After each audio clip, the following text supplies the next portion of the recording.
जय श्री कृष्ण दोस्तों, आप सबका अपने चैनल पुण्य धर्म में स्वागत है। सनातन धर्म में विनायक चतुर्थी हर महीने की शुक्ल पक्ष की चतुर्थी तिथि को मनाई जाती है। इस दिन भगवान गणपति की पूजा होती है। कहते हैं कि इस दिन बप्पा की आराधना करने से और उनकी कथा सुनने से सभी इच्छाओं की पूर्ति होती है। आप सब इस कथा को अवश्य सुनिएगा, इसके बगैर व्रत पूर्ण नहीं माना जाता। द्वापर युग में महिष्मती नगरी में महिजीत नाम के एक प्रतापी राजा रहते थे।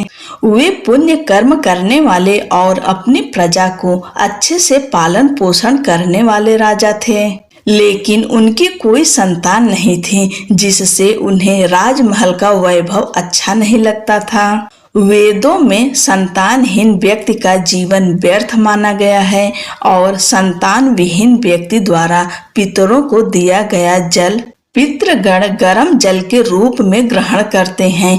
यही सोचकर राजा महिजीत के जीवन का बहुत समय व्यतीत हो गया। पुत्र प्राप्ति के लिए उन्होंने कई दान यज्ञ आदि करवाए, लेकिन फिर भी उन्हें संतान नहीं मिली। एक बार राजा ने विद्वान ब्राह्मणों और प्रजाजनों से इस विषय पर परामर्श किया। राजा ने कहा, हे ब्राह्मणों तथा प्रजाजनों, मेरी कोई संतान नहीं है, अब मेरी क्या गति होगी। मैंने अपने जीवन में कोई पाप नहीं किया, अपनी प्रजा का पुत्रवत पालन किया और धर्म का हमेशा पालन किया, फिर भी मुझे अब तक पुत्र क्यों नहीं प्राप्त हुआ। यह सुनकर विद्वान ब्राह्मण ने कहा, हे महाराज, हम लोग इस समस्या का हल ढूंढने की पूरी कोशिश करेंगे। ऐसा कहकर सभी लोग राजा के मनोरथ की सिद्धि के लिए ब्राह्मणों के साथ वन में चले गए। वन में उन्हें एक श्रेष्ठ मुनि के दर्शन हुए, जो निराहार रहकर अपनी तपस्या में लीन थे। उनका निर्मल नाम लोमस ऋषि था। सभी लोग उनके समक्ष जाकर खड़े हो गए और मुनिराज ने कहा, हे ब्रह्म ऋषि, हम लोगों के दुख का कारण सुनिए। हे भगवान, आप ऐसा कोई उपाय बतलाइए जिससे इस दुख का निवारण हो सके। महर्षि लोमस ने पूछा, सज्जनों, आप लोग यहाँ किस कारण आए हैं, स्पष्ट रूप से कहिए। प्रजाजनों ने कहा, हे मुनिवर, हमारे राजा का नाम महिजीत है, जो ब्राह्मणों के रक्षक, धर्मात्मा, दानवीर, सूरवीर और मधुर भाषी हैं। उन्होंने ही हम लोगों का पालन पोषण किया है, परंतु ऐसे राजा को आज तक संतान की प्राप्ति नहीं हुई है। हे महर्षि, आप कोई ऐसा युक्ति बताइए जिससे हमारे राजा को संतान सुख की प्राप्ति हो सके, क्योंकि ऐसे गुणवान राजा को संतान का न होना बड़े ही दुख की बात है। प्रजा की बात सुनकर महर्षि लोमस ने कहा, मैं संकट नाशन व्रत के बारे में बता रहा हूँ। यह व्रत निसंतान को संतान और निर्धनों को धन देता है।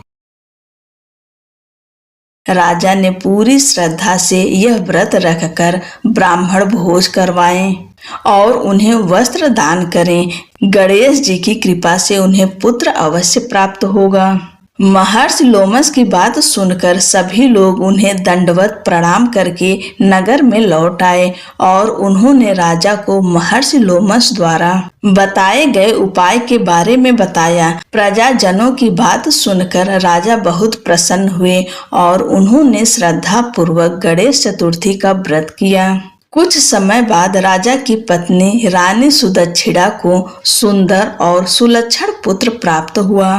श्री कृष्ण जी कहते हैं कि इस व्रत का ऐसा ही प्रभाव है, जो व्यक्ति इस व्रत को करता है उसे समस्त सांसारिक सुख प्राप्त होते हैं। बोलो गणपति महाराज की जय। अब दूसरी कथा का श्रवण करते हैं। एक समय की बात है कि भगवान विष्णु का विवाह लक्ष्मी जी के साथ निश्चित हो गया। विवाह की तैयारी होने लगी। सभी देवताओं को निमंत्रण भेजे गए, परंतु गणेश जी को निमंत्रण नहीं दिया, कारण जो भी रहा हो।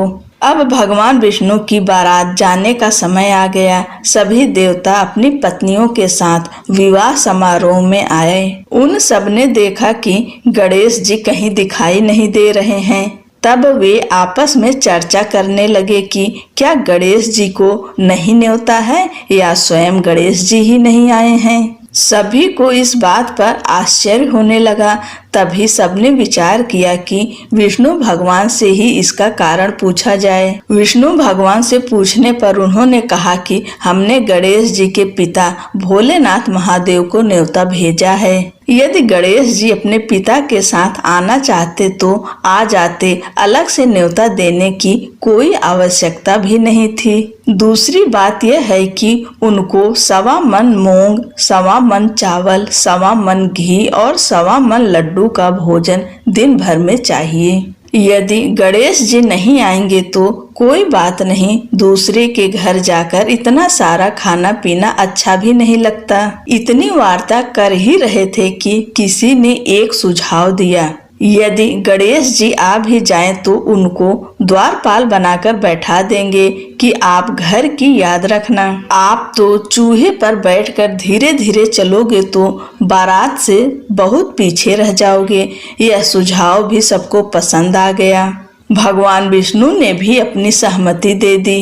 होना क्या था कि इतने में गणेश जी वहां आ पहुँचे और उन्हें समझा बुझाकर घर की रखवाली करने बैठा दिया। बारात चल दी। तब नारद जी ने देखा कि गणेश जी तो दरवाजे पर ही बैठे हुए हैं। तो वे गणेश जी के पास गए और रुकने का कारण पूछा। गणेश जी कहने लगे कि विष्णु भगवान ने मेरा बहुत अपमान किया है। नारद जी ने कहा कि आप अपनी मूषक सेना को आगे भेज दें तो वह रास्ता खोद देगी, जिससे उनके वाहन धरती में धंस जाएंगे। तब आपको सम्मान पूर्वक बुलाना पड़ेगा। अब तो गणेश जी ने अपनी मूषक सेना जल्दी से आगे भेज दी और सेना ने जमीन पोली कर दी। जब बारात वहां से निकली तो रथों के पहिए धरती में धंस गए। लाख कोशिश करें परंतु पहिए नहीं निकले। सभी ने अपने अपने उपाय किए परंतु पहिए तो नहीं निकले, बल्कि जगह जगह से टूट गए। किसी की समझ में नहीं आ रहा था कि अब क्या किया जाए। तब तो नारद जी ने कहा, आप लोगों ने गणेश जी का अपमान करके अच्छा नहीं किया। यदि उन्हें मना कर लाया जाए तो आपका कार्य सिद्ध हो सकता है और यह संकट टल सकता है। शंकर भगवान ने अपने दूत नंदी को भेजा और वे गणेश जी को लेकर आए। गणेश जी का आदर सम्मान के साथ पूजन किया। तब कहीं रथ के पहिए निकले। अब रथ के पहिए निकल गए परंतु वे टूट फूट गए तो उन्हें सुधारे कौन। पास के खेत में खाती काम कर रहा था, उसे बुलाया गया। खाती अपना कार्य करने के पहले श्री गणेशाय नमः कहकर गणेश जी की वंदना मन ही मन करने लगा। देखते ही देखते खाती ने सभी पहियों को ठीक कर दिया। तब खाती कहने लगा कि हे देवताओं, आपने सर्वप्रथम गणेश जी को नहीं मनाया होगा और न ही उनकी पूजन की होगी, इसलिए तो आपके साथ यह संकट आया है। हम तो मूर्ख अज्ञानी हैं, फिर भी पहले गणेश जी को पूजते हैं, उनका ध्यान करते हैं। आप लोग तो देवतागण हैं, फिर भी आप गणेश जी को कैसे भूल गए। अब आप लोग भगवान श्री गणेश जी की जय बोलकर जाएं तो आपके सब काम बन जाएंगे और कोई संकट भी नहीं आएगा। ऐसा कहते हुए बारात वहां से चल दी और विष्णु भगवान का लक्ष्मी जी के साथ विवाह संपन्न करा के सभी सकुशल घर लौट आए। हे गणेश जी महाराज, आपने विष्णु को जैसा कारज सारियो ऐसा कारज सबको सिद्ध कर जो। बोलो गजानन भगवान की जय।